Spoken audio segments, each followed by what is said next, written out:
بسم اللہ الرحمن الرحیم۔ السلام علیکم۔ جب اللہ تعالیٰ نے حضرت آدم علیہ السلام کو تخلیق کرنے کا ارادہ کیا تو فرشتوں سے فرمایا کہ میں انسان کو زمین پر اپنا خلیفہ بنانا چاہتا ہوں، تو فرشتوں نے جواباً یوں عرض کیا کہ یا اللہ، آپ ایسی مخلوق کو کیوں پیدا فرمانا چاہتے ہیں جو زمین پر قتل و غارت کرے اور فساد برپا کرے، جب کہ ہم تیری حمد و ثنا اور عبادت کرتے ہیں۔ یا اللہ، انسان کو پیدا کرنے اور اپنا خلیفہ بنانے میں تیری کیا حکمت ہے؟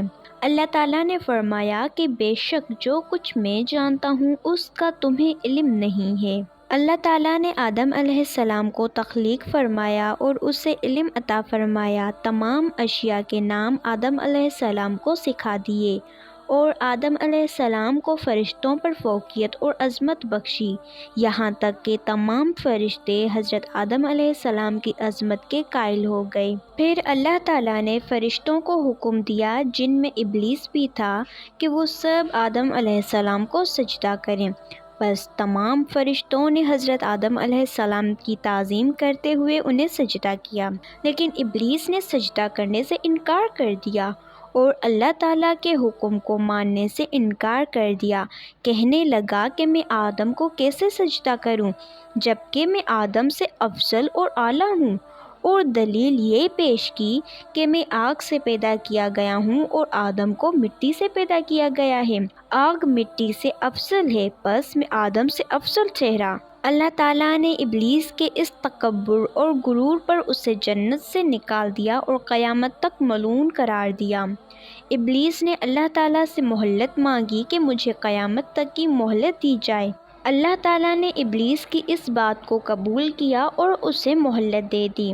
ابلیس نے کہا، میں آدم اور اولاد آدم کو بغاوت پر آمادہ کر کے انتقام لوں گا، سوائے ان لوگوں کے جو تیرے مخلص بندے ہیں۔ اللہ تعالیٰ نے آدم علیہ السلام اور حضرت حوا کو پیدا فرمایا اور ان دونوں کو جنت میں بسایا، اور فرمایا کہ جنت میں جو چاہو کھاؤ اور پیو، لیکن اس ایک خاص درخت کے قریب نہ جانا۔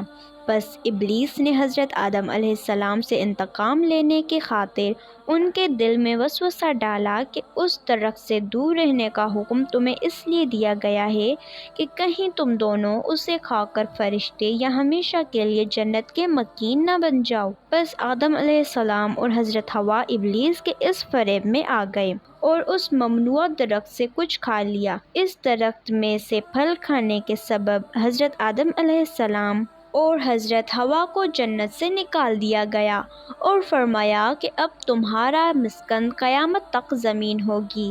زمین پر آ جانے کے بعد حضرت آدم علیہ السلام اور حضرت حوا نے اللہ تعالیٰ سے معافی مانگی اور رحم کے طالب ہوئے۔ ایک مدت تک اسی طرح استغفار کرنے کے بعد اللہ تعالیٰ نے ان کے اس استغفار کو قبول کیا اور انہیں معاف فرما دیا۔ اس طرح اللہ تعالیٰ نے آدم علیہ السلام کو تخلیق فرمایا اور انہیں فرشتوں پر فضیلت بخشی اور زمین پر اپنا خلیفہ بنایا، اور زمین کو ایک مقررہ وقت تک آپ اور آپ کی اولاد کا مسکن بنایا، اور ان کے لیے پیدا فرمایا جو کچھ آسمانوں اور زمین میں ہے، ان کو اپنی عبادت کے لیے پیدا فرمایا، اور اولاد آدم کی ہدایت اور ابلیس کے دھوکوں سے بچانے کے لیے انبیاء اور رسول بھیجنے کا سلسلہ شروع کیا، جو خاتم النبیین حضرت محمد صلی اللہ علیہ وسلم پر ختم ہوا۔ ملتے ہیں ایک دوسرے خوبصورت واقعے کے ساتھ، جب تک کے لیے اللہ حافظ۔